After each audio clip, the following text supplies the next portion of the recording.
Καλησπέρα, καλησπέρα. Καλώς ήρθατε σε άλλο ένα επεισόδιο του f1fan.gr The Podcast. Είμαι ο Γιώργος Φρατζής Και είμαι ο Βασίλης Τσακαλός, καλησπέρα για από μένα.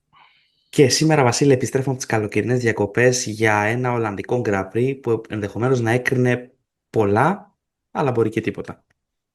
Έτσι ακριβώς. Έχουμε δει στο παρελθόν τέτοιες καταστάσεις. Έχουμε ήδη δει πάρα πολλούς να βγαίνουν και να κάνουν λόγο για τέλος του πρωταθλήματος, για κομβικό σημείο, για τον αγώνα που θα κρίνει τα πάντα, αλλά ποιος ξέρει, μέχρι να δούμε τις τελικές βαθμολογίες φέτος, τίποτα δεν είναι σίγουρο. Και μιλάμε φυσικά για την νίκη του Όσκαρ Πιάστρη με την εγκατάλειψη παράλληλα του Λάντο Νόρις. Πολύ σωστά, Βασίλη. Ο αγώνας έδειχνε να δίνει ένα μικρότερο πλεονέκτημα στον Νόρις, το οποίο το έχασε τη στιγμή που δεν έπρεπε, στο Q3, το πεντατακτήριο του Σαββάτου. Και στις τρεις περίοδους δοκιμαστικών, αλλά και στα πρώτα Qs, ο Νόρις ήταν ταχύτερος του teammate του. Οι διαφορές ήταν πάρα πολύ μικρές και σε αυτό συνομολογεί και το αντίστοιχο γράφημα που δείχνει και τους ρυθμούς στον αγώνα της Κυριακής. Οι δύο teammates ήταν πάρα πολύ κοντά μεταξύ τους, σε σημείο που να κάνουν τη διαφορά ελάχιστες λεπτομέρειες. Μία από αυτές ήταν και το ποιος έγινε πόλμαν το Σάββατο, όπου εκεί που έκαιγε εντός εισαγωγικών, ο Πιάστρη πάντα, όπως φέτος έχει κάνει πολλές φορές, έκανε το κάτι παραπάνω και πήρε την πόλη μέσα από τα χέρια του Νόρις.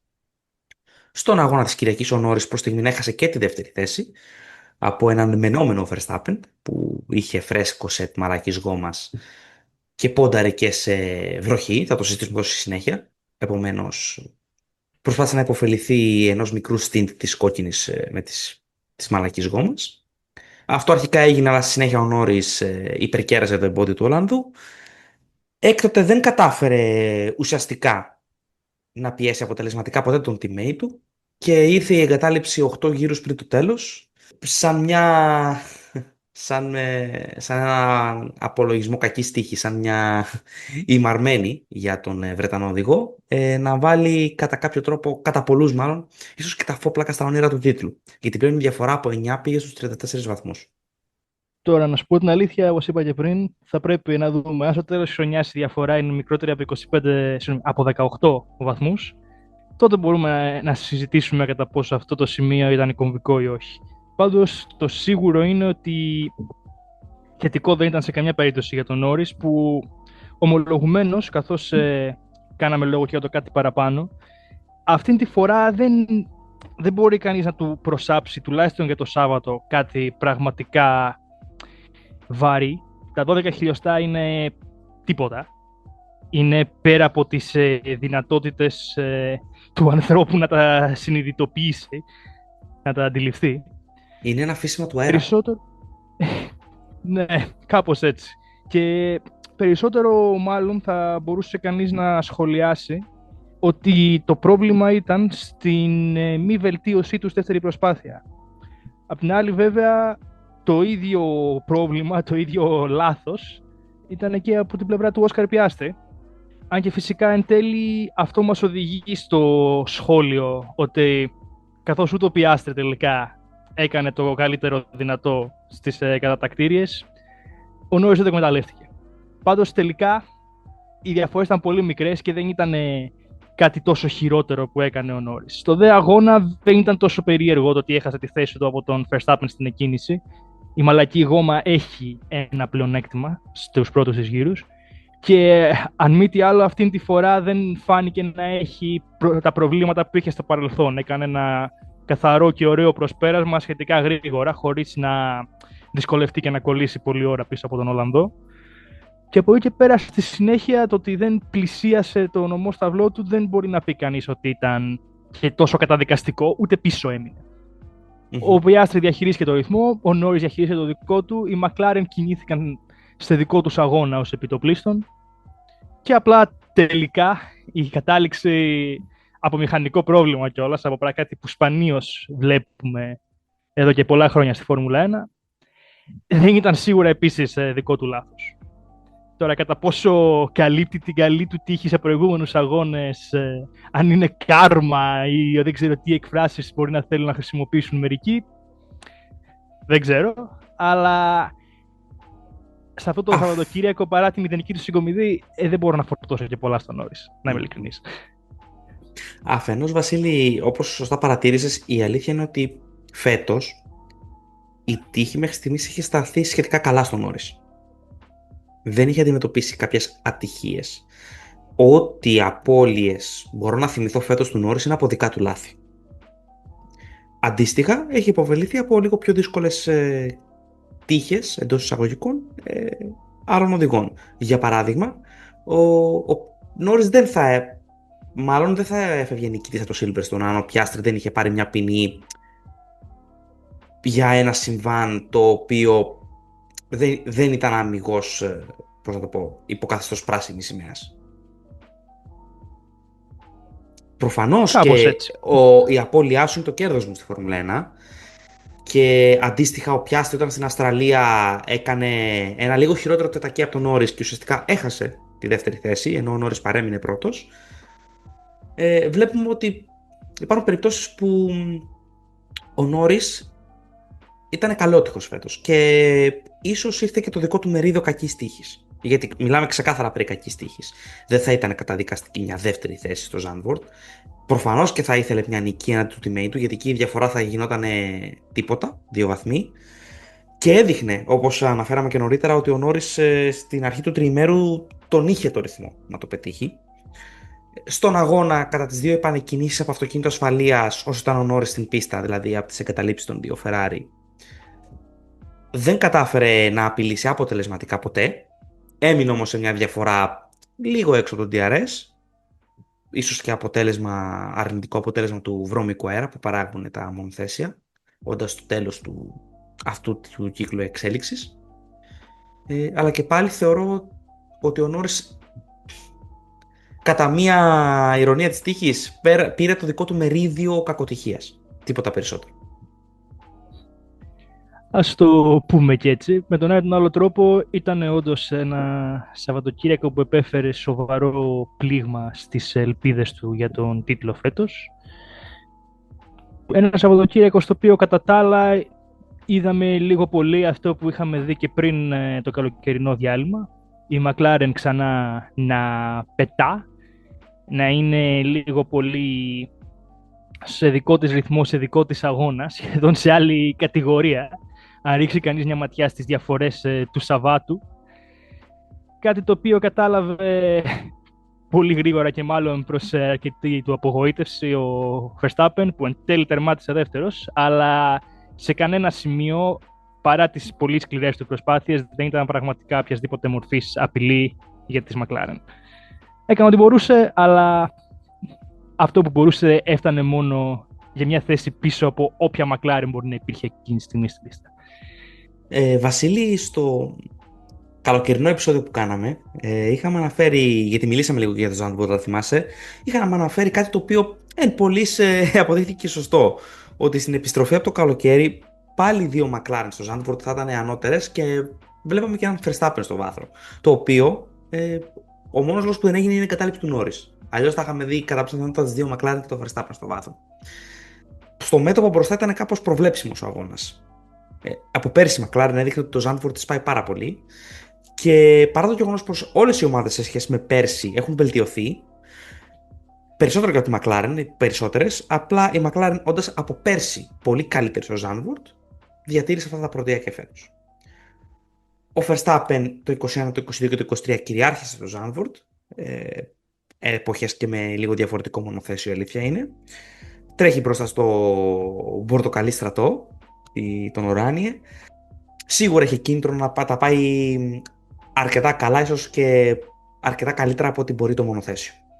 Ίσως ήταν μια πίστα που τη στέριζε το μονοθέσιο λίγο παραπάνω από την Ουγγαρία, τον αγώνα πριν την καλοκαιρινή διακοπή, και φάνηκε από το γεγονός ότι στο τέλος ανέβηκε στο δεύτερο σκαλί του βάθρου. Και πάλι... και πάλι, ναι. Η διαφορά τεράστια, αβυσαλαία. Είναι τεράστια. Δεν άλλαξε. Η McLaren, καλώς εχόντων των πραγμάτων για το walking, κλείνει το πρόγραμμα κατασκευαστών στο Αζερβαϊτζάν. Αν δεν γίνουν πράγματα και θαύματα στους επόμενους δύο αγώνες, Ιταλία και Αζερβαϊτζάν, η McLaren μάλλον θα το κλείσει μαθηματικά εκεί. Δείγμα. Πράγματα και θαύματα που δύσκολα θα δούμε. Ακριβώς. Απομένουν 9 αγώνες, Βασίλη. Δηλαδή η McLaren υπάρχει πολύ υπαρκτό σενάριο με 7 αγώνες για το τέλος να στεφθεί πρωταθλήτρια. Προσπαθώ να θυμηθώ στο πρόσφατο παρελθόν ποια άλλη ομάδα τόσο σύντομα έχει κλείσει το κατασκευαστών. Σίγουρα η Red Bull του 23, ενδεχομένως και η Mercedes του 20, αλλά μιλάμε για μια χρονιά με 14 μόλις αγώνες τότε. Θα πρέπει να πάμε λίγο παραπίσω, ενδεχομένως στα πρωταθλήματα 14, 15, 16, αλλά σαφώς πρόκειται για ένα από τα πιο γρήγορα πρωταθλήματα εάν η McLaren πάρει το πρωτάθλημα στο Αζερμπαϊτζάν, όπως ανέφερες. Κάτι που και είναι πολύ πιθανό και ενισχύεται και από καταστάσεις όπως τη διπλή εγκατάλειψη της Ferrari που είδαμε στην Ολλανδία. Δύσκολη στιγμή για τη Ferrari σε έναν αγώνα που έδειχνε όχι ικανή για το βάθρο, ικανή όμως για να είναι το best of the rest. Διαφορετικές εγκαταλείψεις για τους δύο οδηγούς. Στην μεν πρώτη του Lewis Hamilton στον 22ο γύρο, αν δεν κάνω λάθος, ήταν οδηγικό λάθος. Ένα σχετικά σπάνιο οδηγικό λάθος του οδηγού που για ακόμα ένα Σαββατοκύριακο δεν έδειξε εναρμονισμένος, να το πω, με το μονοθέσιο. Ήταν μια βελτίωση σε σχέση με το Βέλγιο και τη Βουδαπέστη. Ήταν. Σε καμία περίπτωση όμως δεν ήταν στο επίπεδο καν του teammate του. Μπορεί στις κατακτήρες να υπήρξαν κάποια σημεία στα οποία να βρέθηκαν κοντά, όμως και πάλι στον αγώνα ο Leclerc απομακρύνθηκε από τον Χάμιλτον. Τώρα, όσον αφορά τον Μονεγάσκο, ο αγώνας ήταν σχετικά καλός, με βασική κοιλίδα το γεγονός ότι δεν μπορούσε να βρεθεί μπροστά από έναν εντυπωσιακό Άιζακ Χάτζαρ, ο οποίος σε pure ρυθμό, σε καθαρό ρυθμό, κρατήθηκε μπροστά από μια Ferrari. Έχουμε δει και Ζάουμπερ φέτος να κρατήθηκε μπροστά από μια Ferrari στην Βαρκελόνη, να σου θυμίσω. Χωρίς να φταίει ο ίδιος ο οδηγός, η ομάδα επιχείρησαν να κάνουν κάτι διαφορετικό στρατηγική, να μπουν με την μαλακή γόμα και να επιχειρήσουν το undercut στον Χάτζαρ. Εκεί ωστόσο υπήρχε το συμβάν με τον Κίμι Αντονέλη. Έναν οδηγό που ήθελε όσο τίποτα ένα καλό αποτέλεσμα, αλλά και πάλι υπέπεσε σε ένα αγωνιστικό λάθος που η πετιότητα ήταν με το μέρος του. Δική του είναι η ευθύνη για ό,τι συνέβη και έθεσε το Leclerc εκτός αγώνα. Με αποτέλεσμα η Ferrari να φύγει με συγκομιδή 0 βαθμών από το Ζάνβορτ και να δει την δεύτερη θέση να πλέον να απειλείται αρκετά ευθέως από τη Mercedes, παρά το γεγονός ότι η Mercedes είδε μόνο έναν οδηγό να βαθμολογείται. Να κάνουμε μια σημείωση εδώ πέρα. Ήταν, όπως ανέφερες εσύ, το pit stop της Ferrari. Ήταν και προσπάθεια για undercut ενδεχομένως στον Isaac Hadjar, αλλά και προσπάθεια άμυνας εναντίον στην επιχείρηση undercut επίσης από τον Αντωνέλη, γιατί αυτό ήταν που τελικά τους έφερε και δίπλα-δίπλα στη στροφή 3 στην πίστα. Κακή στιγμή για τον Leclerc. Τώρα, μιλώντας επί του συνόλου, θα διαφωνήσω λίγο μαζί σου σε ένα σημείο. Είπες ότι η Ferrari είχε τη δυνατότητα για best of the rest στην Ολλανδία, κάτι το οποίο προσωπικά θεωρώ ότι είναι αρκετά φιλόδοξο ζήτημα, φιλόδοξο επιχείρημα. Δεν τους είδαμε σίγουρα καλά την Παρασκευή. Φαινόντουσαν να μην μπορούν να βρουν στήσιμο, να μην μπορούν να βρουν ρυθμό. Και το Σάββατο σίγουρα δεν ήταν στο ρυθμό του Verstappen και ούτε πιστικά φαίνονταν να μπορούν να ανταγωνιστούν τον George Russell σε απόλυτο χρόνο ενός γύρου πάντα. Ούτε, όπως βέβαια ανέφερες, να ανταγωνιστούν τον Χατζάρ, ο οποίος, για να είμαστε βέβαια και ειλικρινείς, πετούσε όλο το τρίμερο. Και όχι μόνο κράταγε πίσω του άνετα Ferrari και Mercedes, αλλά έμενε σταθερά κοντά και σε μια Red Bull. Γιατί αν μη τι άλλο, ο Χατζάρ σε αρκετές περιπτώσεις είδε από αρκετά κοντά την ουρά του Verstappen. Βασιλή, ο Χάτζαρ κατά μέσο όρο ήταν μόλις 1/10 στο γύρο πιο αργός από τον Verstappen στον αγώνα της Κυριακής. Αυτό λέει, συνοψίζει πολύ καλά ότι ανέφερες. Όπως είπα, ο οδηγός του τριημέρου. Απίστευτα γρήγορος ο Γάλλος στην Ολλανδία. Δεν έχω λόγια γι' αυτό. Και του άξιζε και με το παραπάνω, έστω και με την μικρή βοήθεια της τύχης που έλαβε το πρώτο του βάθρο. Δηλώνει με τον πιο πασιφανή τρόπο πως θέλει τη θέση της Red Bull το 26, η οποία υπενθυμίζουμε ακόμα δεν είναι εξασφαλισμένη η δεύτερη θέση. Μπορεί να μπει και στους βαθμούς, χθες ο Τσουνόντα, αλλά εγκατέλειψαν δύο Ferrari και ο Norris για να γίνει αυτό.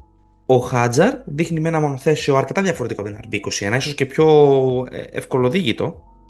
Στην πρώτη του χρονιά να πετάει. Είχε πάρει ένα μικρό διάλειμμα η Racing Bulls από πολύ δυνατές εμφανίσεις, το οποίο την είχε φέρει και λίγο πιο χαμηλά στους κατασκευαστές στην 8η θέση, αλλά με αυτό το βάθρο ήρθαν τα πάνω κάτω στους κατασκευαστές για ακόμα μια φορά, παρόλο που είδαμε μια Williams στην 5η θέση, είδαμε 2 Aston Martin στους βαθμούς, ένας χαμός. Τέλος πάντων. Είδαμε 2 Haas επίσης στους βαθμούς. Ακριβώς. Να μπαίνουν οι Haas στους βαθμούς μετά από τόσο καιρό, γιατί είχαν και αυτές ένα διάλειμμα, και να βλέπουν την Racing Bull στην 3η θέση. Μιλάμε για επικές μάχες, θεωρώ, μέχρι το τέλος. Από την 5η μέχρι και την 1η θέση. Τη 10η τη βλέπω να την έχει καταλάβει η Alpine, να μην ξεκολλάει από εκεί. Σε κάθε περίπτωση, για να γυρίσω πίσω στη Ferrari, στέκομαι στην πολύ καλή προσπέραση, έτσι θελική προσπέραση να το πω έτσι, του Leclerc πάνω στον Russell. Θεωρώ εντός αγωνιστικών ορίων, δεν υπήρχε κάτι το μεπτό, ήταν αγνός τσαμπουκάς. Μετά ο Leclerc μπόρεσε να σταθεί μπροστά τον Russell και είχε φάμιλο ρυθμό για τον Hadjar. Γι' αυτό είπα ότι θα μπορούσε να είναι best of the rest. Και στο μυαλό μου best of the rest θα ήταν αυτό το πρώτο μονοθέσιο που δεν είναι στο βάθρο. Γι' αυτό το ανέφερα σαν όρο. Δεν θα μάθουμε ποτέ τι θα γινότανε. Η ιστορία έγραψε ότι ήταν ένας πολύ κακός αγώνας για τη Ferrari και σε κάθε περίπτωση επιφυλάσσονται για το προσεχές τριήμερο, που στη Μόντσα καλούνται για ένα πάρα πολύ δυνατό αποτέλεσμα. Δεν υπάρχει άλλη πίστοση χρόνου. Η μάχη στη δεύτερη θέση του κατασκευαστών πιέζει. Σίγουρα θα θέλουν βάθρο οι τυφώζοι.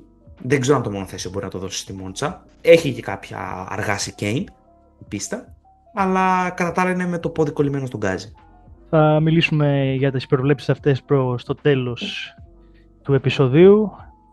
Αν μη τι άλλο, όπως είπες και εσύ, η εγκατάλειψή τους ήταν βαριά και ήταν από τα πολλά συμβάντα.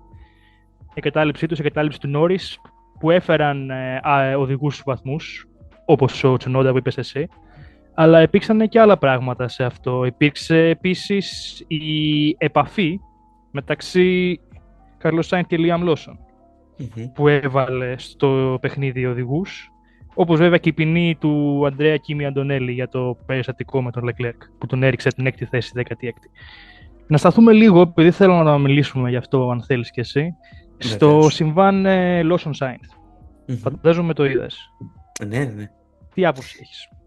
Θεωρώ ότι η ποινή των 10 δευτερολέπτων, με διορθώνεις αν κάνω λάθος, Όχι, σωστός είσαι, του Sainz δεν είναι σωστή. Δεν θεωρώ πως θα έπρεπε να είχε πάρει ο οδηγός εκεί ποινή. Βλέπω 2 σενάρια. Ένα επικρατέστερο και ένα υπολοιπόμενο. Το επικρατέστερο θα ήταν για μένα να μην υπάρξει ποινή για κανέναν από τους 2 οδηγούς. Έχουμε φτάσει στο σημείο οποιαδήποτε επαφή να θεωρούμε ότι κάποιος φταίει κατά πλειοψηφία. Δεν γίνεται πάντα αυτό στη Φόρμουλα 1. Πολλές επαφές είναι και αγωνιστικά συμβάντα. Γιατί είναι οδηγοί, έχουν εγωισμό, η πίστα έχει ένα συγκεκριμένο πλάτος και προφανώς θα κάνουν το καλύτερο που μπορούν, είτε να διατηρηθούν μπροστά, είτε να κερδίσουν μια θέση. Το υπολοιπόμενο σενάριο που έχω στο μυαλό μου είναι να δεχόταν μια ποινή ο Lawson. Θεωρώ ότι ο Sainz δεν άξιζε να πάρει την ποινή. Φάνηκε και τη φωνή του στο Team Radio. Εντάξει, όλοι οι οδηγοί θεωρούν ότι δεν φταίνε σε συμβάντα. Ελάχιστες φορές έχουμε δει κάποιον οδηγό να μην λέει τίποτα. Αλλά θεωρώ ότι στην προκειμένη περίπτωση θα ταχθώ με το μέρος του Ισπανού. Δεν άξιζε να πάρει τέτοια ποινή. Και θέλω να μου πεις και εσύ τι πιστεύεις. Με βρίσκει σύμφωνο. Όταν είδα το συμβάν, η πρώτη μου αντίδραση ήταν ότι η ευθύνη μάλλον ήταν του Lawson. Ή ότι στην ελάχιστη, αν υπήρχε ένας από τους 2 οδηγούς, που δεν έπρεπε να πάρει ποινή, ήταν ο Sainz. Ξαναβλέποντας στη συνέχεια επανάληψη και μετά τον αγώνα της επαφής, θα πω ότι το πιο σωστό θα ήταν να μην δοθεί ποινή σε κανέναν, διότι είναι μια αλήθεια ότι θεωρητικά μιλώντας, μάλλον από άποψη τέλος πάντων χωροταξίας, ο Lawson ήταν αυτός που είχε το Apex. Από εκεί και πέρα όμως, ο Sainz δεν τον έκλεισε ιδιαίτερα. Δεν είναι ότι τον στρίμωξε στην άκρη της πίστας. Ο Lawson είχε χώρο. Και ο Lawson επίσης ήταν αυτός που υπέστρεψε. Δεν ήταν ο Sainz που έστρεψε προς τον Lawson, ήταν ο Lawson που δεν μπόρεσε να στρίψει επαρκώς και έπεσε πάνω στον Sainz.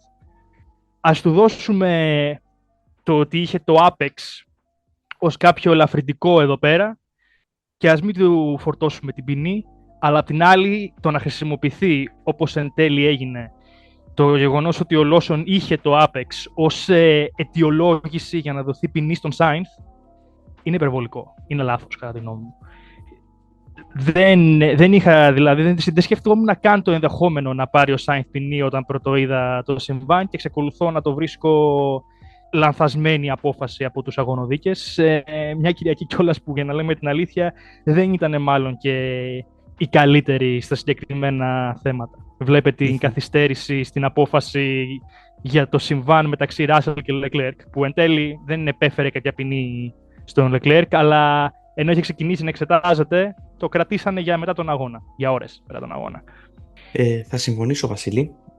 Και το συγκεκριμένο στέρισε τη δυνατότητα για τη Williams για μια διπλή βαθμολόγηση σε έναν αγώνα που, όπως είχαμε αναφέρει, δεν το πολύ περιμέναμε. Ήταν μια πάρα πολύ καλή εμφάνιση από τη Williams.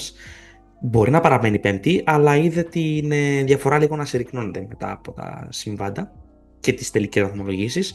Θα ήταν ευχής έργων για την ομάδα του Grove να έχει μια διπλή βαθμολόγηση. Σε κάποια φάση τα δύο μονοθέσεις ήταν στο 5-6. Αυτό που είπαμε πριν. Αγώνα. Ο οδηγός της ημέρας για μένα, ένας από τους δύο οδηγούς της ημέρας, ο Άλμπον, που είπες και εσύ. Εξαιρετικό αγώνα έκανε ο οδηγός. Χώθηκε κάπου ανάμεσα στις Mercedes και Ferrari. Εκμεταλλεύτηκε το γεγονός ότι ο Αντωνέλη πήρε ποινή, οι δύο Ferrari δεν τερμάτισαν και τερμάτισε πέμπτος. 10 βαθμοί για τη Williams και 80 βαθμούς συνολικά στο πρωτάθλημα κατασκευαστών. Και διατηρεί την πέμπτη θέση, την οποία και θεωρώ πως καλώς αυτών των πραγμάτων θα κρατήσει και μέχρι τέλους. Αν θα ξαναδούμε εμφανίσεις τύπου Χατζάρ από την ίδια την ομάδα, την Racing Bulls, από κάποια άλλη ομάδα, πολύ πιθανό. Φέτος έχουμε δει αρκετές εμφανίσεις που δεν τις περιμέναμε. Ο Χάτζαρ τώρα, ο Χούλκεμπεργκ στο Silverstone. Έχουμε δει την Aston Martin στους τελευταίους 4-5 αγώνες να ίσως και να αναγεννάται, να είναι η ομάδα με την καλύτερη βελτίωση αυτή τη στιγμή. Μπορεί να μην έχει έρθει κάποιο βάθρο, αλλά πλέον η ομάδα του Lawrence Stroll έχει σταθερά δύο μονοθέσια μέσα στους βαθμούς. Όπως είπες, για άλλη μια φορά και οι δύο βαθμολογήθηκαν. Ο Στρόλ με έναν πολύ καλό αγώνα. Πάρα ψέματα, έκανε έναν πάρα πολύ καλό αγώνα. Κίνησε από πολύ πίσω, τερμάτισε έστω και με την αρρωγή των διαφόρων εγκαταλείψεων και απροόπτων πολύ ψηλά. Ο Δε Αλόνσο ήταν.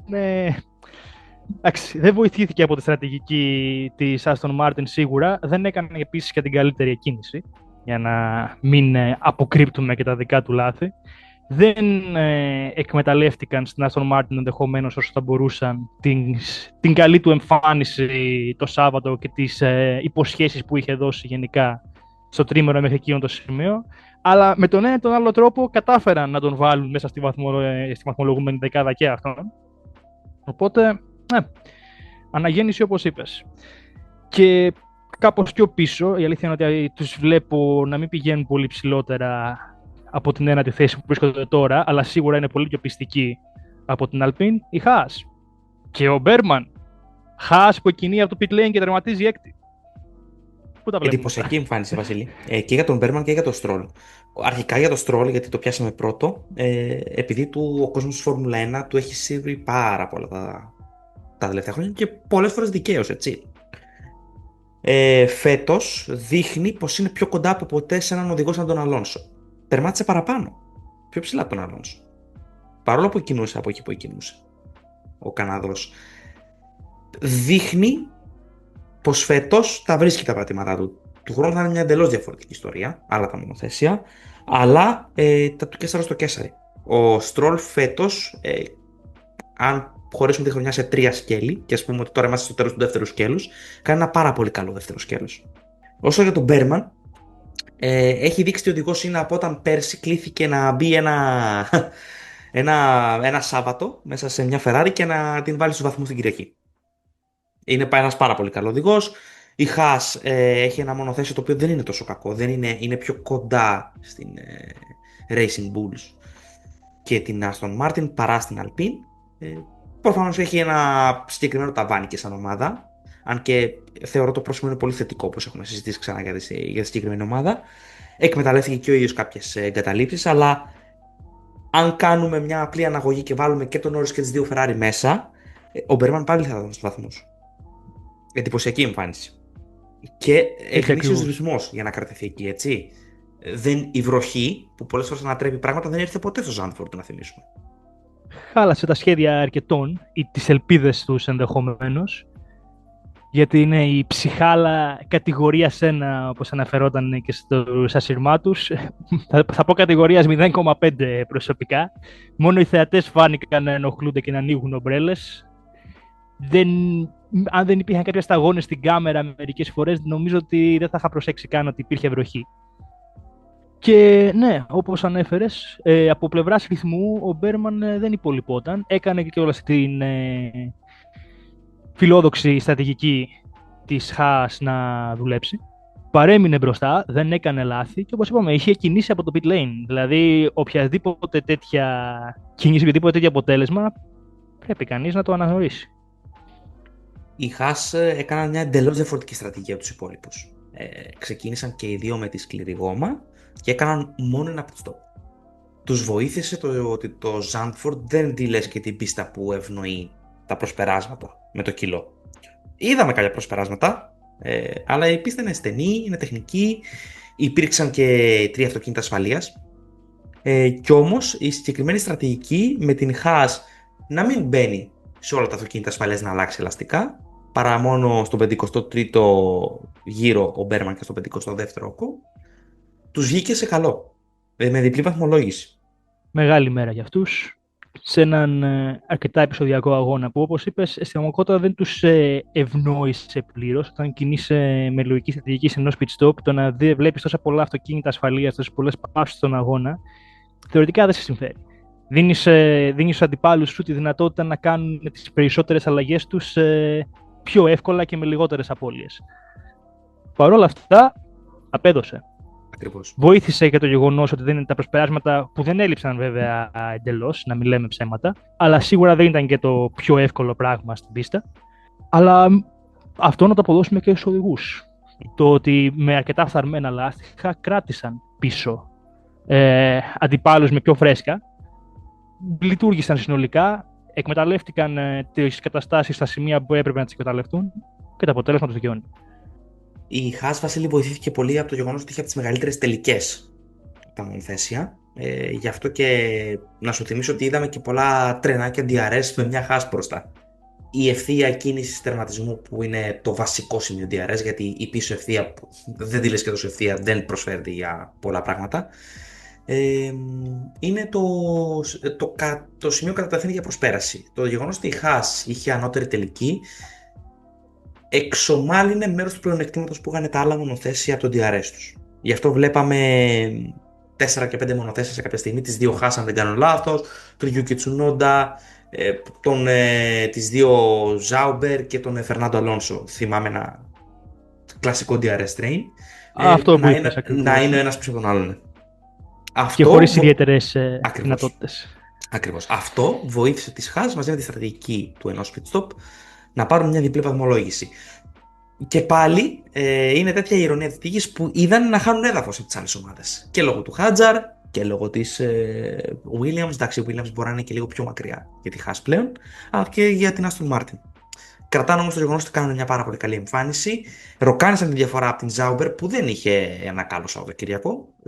Ενδεχομένως να μην ταιριάζει και πίστα. Άλλωστε το μονοθέσιο, παρά τη βελτίωσή του, ξέρουν όλοι ότι έχει ένα πολύ συγκεκριμένο ταβάνι με συγκεκριμένες αδυναμίες και απομακρύνθηκαν και από την Alpine, η οποία όσο περνάνε οι αγώνες βλέπουμε ότι δύσκολα έως αδύνατο να ξεκολλήσει από τη 10η και τελευταία θέση.